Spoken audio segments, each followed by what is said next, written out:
Mine. Mine. Mine. Mine. Mine. Mine. Mine. Mine. Mine. Mine. Finally, after what feels like an eternity, Gutamaya, the most luxurious fellas-producing space flotsam manufacturer, also throws their hat into the ring of newly produced SEO-optimized ships. With a new paint job, aggressive angles, and sleek body, I'm only reminded of one thing. All this thing needs is a chair, and it'll be a perfect seagull.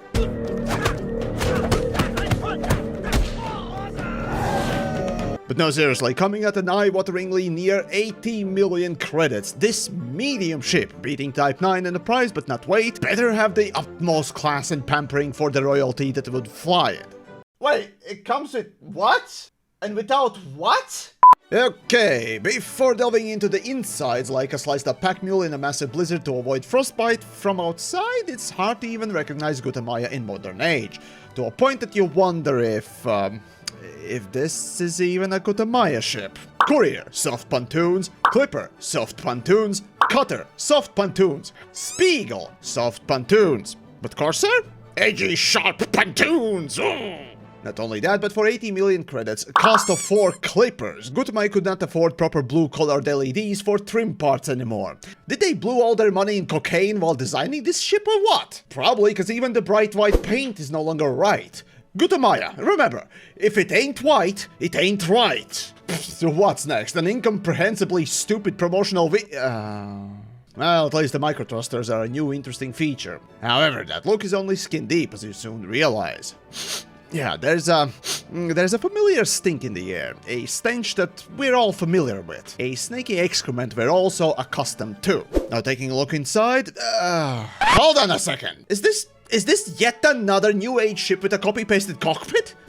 It is! Okay, I gotta take a side and wonder, are these ship artists the laziest assholes imaginable? Like, they put an effort for the exterior of the ship, which is really nice, but then when it comes to the cockpits, for the new pay-to-win ships that they make money out of, they could not be arsed to make a new cool cockpit too. Hell, it even gets worse with Corsair. Not only these lazy bums copy an existing ship build, they copied over a single-seater cockpit when a Clipper, a cheaper but larger ship, has a big luxurious space. Oh, but no, for Corsair, just slap in an extra seat on the back and put it on the fucking pole. This is both hilarious and pathetic at the same time. At least with the keelback, back in the day when it got an extra seat, it was done in a balanced bodge job way. But when the time came for Odyssey expansion, it started with those pathetic Apex Taxi ship seats missing textures and being stuffed in slapdash way. But now, for the ships that they're using to sell those pay-to-win microtransactions, they couldn't even do the bare minimum. Oh, but the stupidity of this situation doesn't end there either. Now look at the seats. Now look at the courier seats. Or Clipper seats. Notice anything missing? Yeah, the wonderful, luxurious Imperial seats are also missing now. Like, how can you fuck up this badly? And then advertise it with the word elegance. Bitch, please! Go back to learning Blender. But...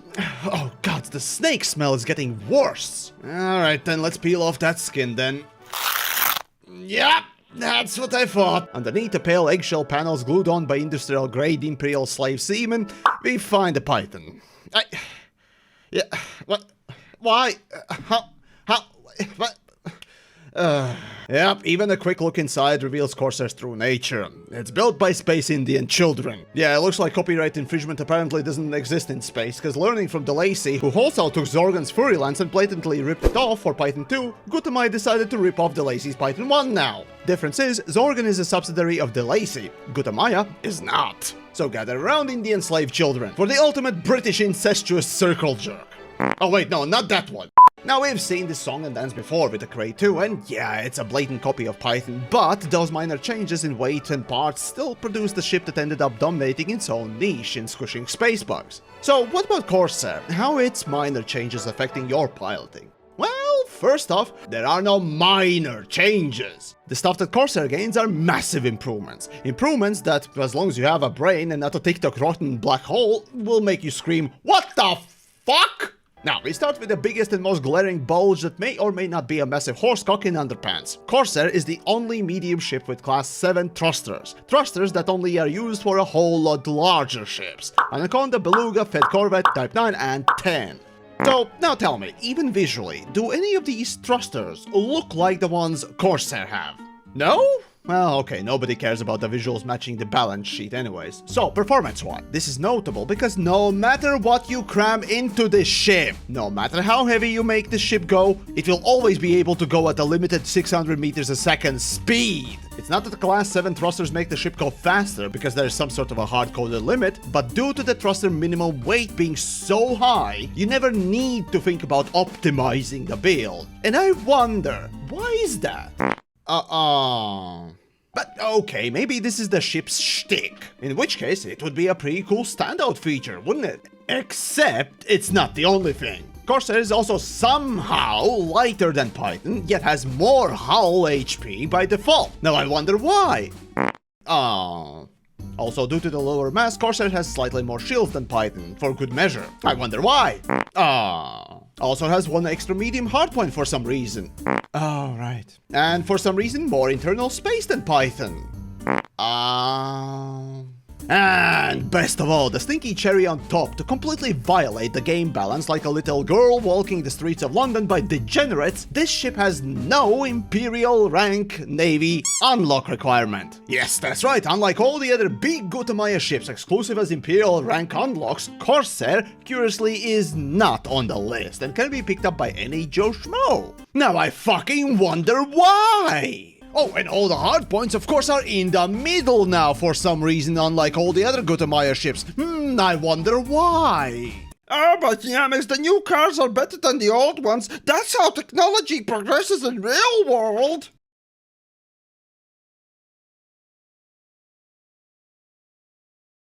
It's remarkable just how blatantly lazy and flagrant this constant microtransaction push has become. Frontier are not even trying to make anything interesting, role-specific. Just crank out a pretty exterior, copy-paste an existing ship, crank up the stats, include a cockpit with less than minimum effort, and for good measure inject the FOMO marketing practice for those early access 3 months to push the microtransaction sale, for those customers who are on the line. And what's even sadder is that there are space dads who genuinely hate the game and want it to die, who keep not only buying but defending this practice. And the thing is, it's utterly impossible to separate the gameplay with these ships from the reason why they are so good.